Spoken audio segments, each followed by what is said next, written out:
That would be our reason for going bigger. Otherwise, this 2 acres does everything we need. I love it. Agreed. Good. We agreed on something. Real life. We may have had an argument somewhere in this video. Let's see if you can spot where. Hey y'all, welcome back to Laughing Willow Farms. Today we want to take you on our 2-acre homestead tour. So on our homestead we raise goats, sheep, chickens, bees, meat chickens, so chickens for eggs, meat chicken, pig, garden, Fruit trees. fruit trees. Yes, so everything. with our goats, we use them for milk. They're dairy goats. For the pigs, obviously, we're using them for meat and we're using them for lard, so cooking oils.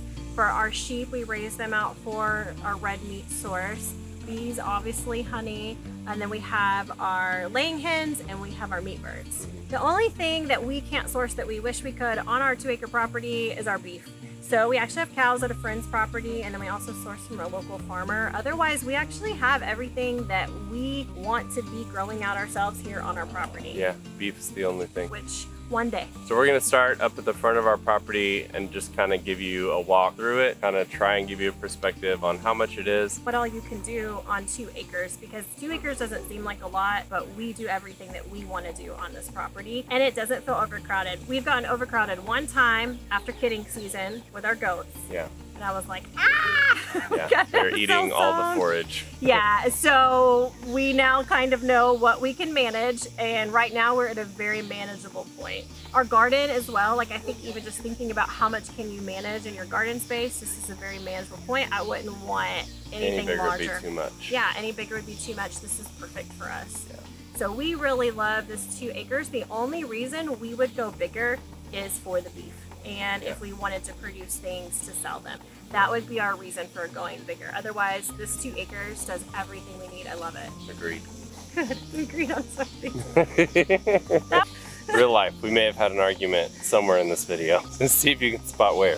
There's a big homestead movement right now, which is kind of why we're doing this. We moved out of the city to give our kids more space to play. And you wanted like 10 acres minimum to start, but we have done so much on 2 acres, and really your failures are less large on the smaller scale, and so that's been really nice for us. It's been a great learning curve, and I recommend if you are wanting to get into the homestead lifestyle, 2 acres is where it's at. Anywhere between 1 to 3 is a really great place to start, and you can do so much. So today we're going to share with you all what all we do on our 2 acres. So we didn't walk around, I didn't clean up, and just to even be more realistic, our lawnmower broke 2 days ago, and the cicadas are screaming at us, so hopefully you can hear us. Here we go. This is real life. So this is the very far corner of our property. The nice thing is that our house sits on the front part of our property. We don't have a really large front yard, which I really like, because it allows us to make the best use of our space. I would highly suggest, if you can find a property that way, or if you're building a home, to think about that, like putting your house in a place that's not gonna be smack in the middle. We have a pear apple, a nectarine,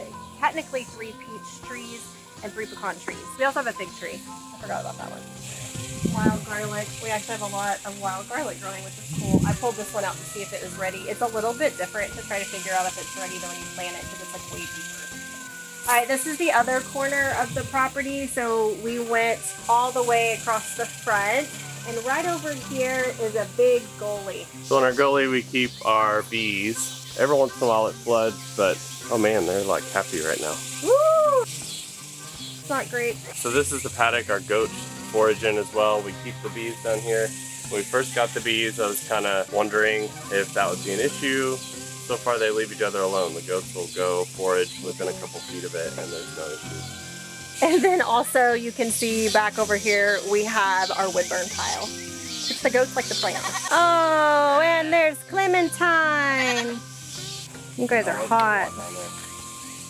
I'm gonna show you all the bees. She's worried they're gonna attack her, but I get pretty close to them pretty frequently. Oh, they're both like that, Quiche. 2 beehives, burn pile, and then our goats forage throughout here as well. Plenty for them, although they do go through it. Don't you, Clementine, because I saved your life. So this is Clementine's baby right over here, Miracle. Not much of a baby anymore. No.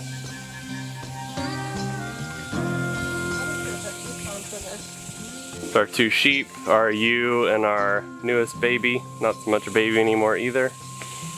We have our males in a separate pen we'll show you in a minute. So this is our livestock barn. We typically just keep our goats in here. So I call it the goat barn. This is also where our milk stand is, we'll show you. But we have 2 different pens set up here. We can really make 3 if we absolutely needed to. Say we had a couple goats kidding at the same time, or we needed to separate somebody, we could. This is primarily used for kidding, and if it's really, really cold, that's it. That's pretty much the only time we actually use these stalls. This is our milk stand, and also where we keep all of our feed. We keep some firewood there, a mower. We usually have hay over there. Right now we have plenty of grass, so we don't need the hay. Yeah, we don't need it. We do use permaculture principles. We probably should have mentioned that pretty quick. And so zone 0 is your house. Zone 1 is everything that's really close to your house. This is really close to our house. And so I can walk out every morning. I can grab the feed that I need. The goats are usually hanging out by the pens because they do like to sleep over there. And they are coming right into the milk stand. And then I let them back out and they can go and forage the rest of the day. They're really good about coming right over to me. And so for that reason, we keep all of our feed right here beside the milk stand. And I'm able to come over here and feed our chickens next. Now, our chickens are in a pen, but they have free range of the entire property. And we have realized that we think we would like to use a chick saw.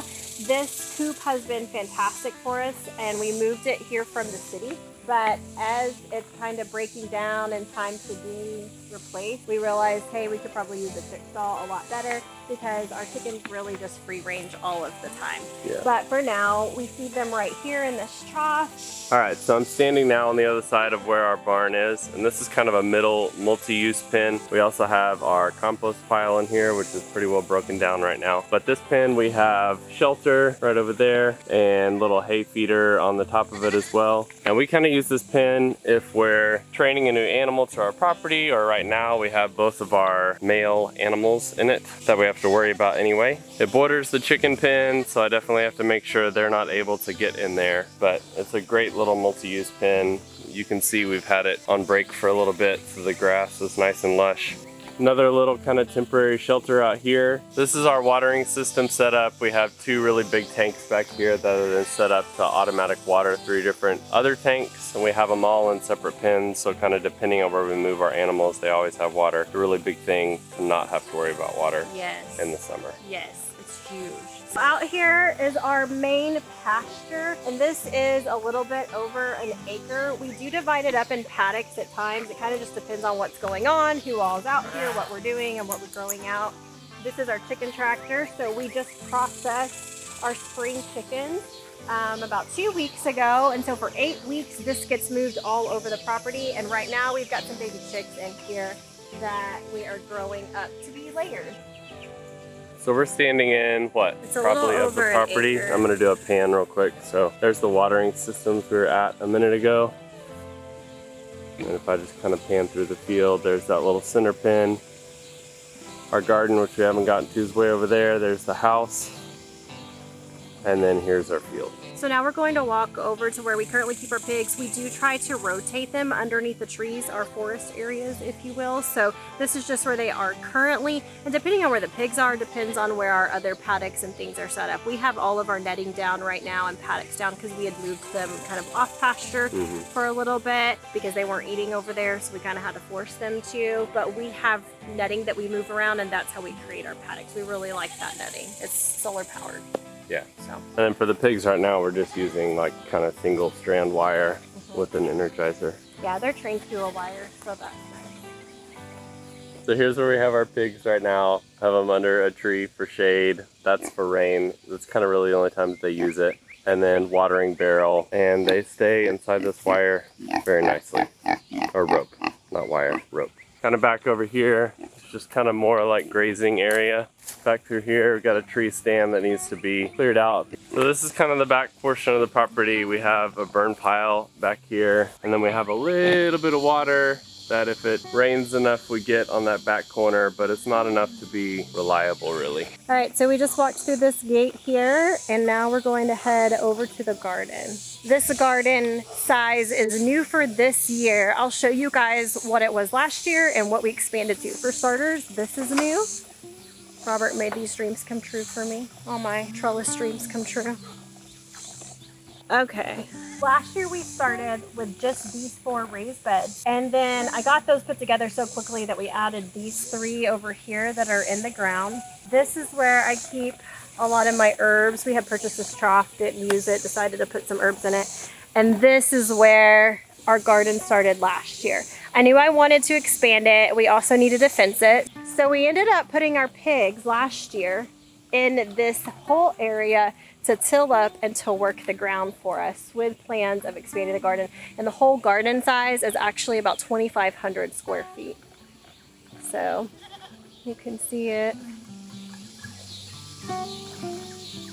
And the stuff that's come out of the ground, we talk occasionally about how like your food is different year 1, year 2, year 3. Food coming out of the ground in the older part of the garden is way larger, prettier, much more productive. And then this part is year 1, and it's good, but it's, you know, it will look completely different. It will look different next year, but we're getting food. We're getting food out of it. We did get knocked back by a hailstorm on Memorial Day, and so that's been a little frustrating. But otherwise, I'm pretty happy with it. I'm happy with the layout. I'm very happy with how accessible it is to throw things over to the pigs and to the other animals, and then panning back over here, how accessible it is to my house.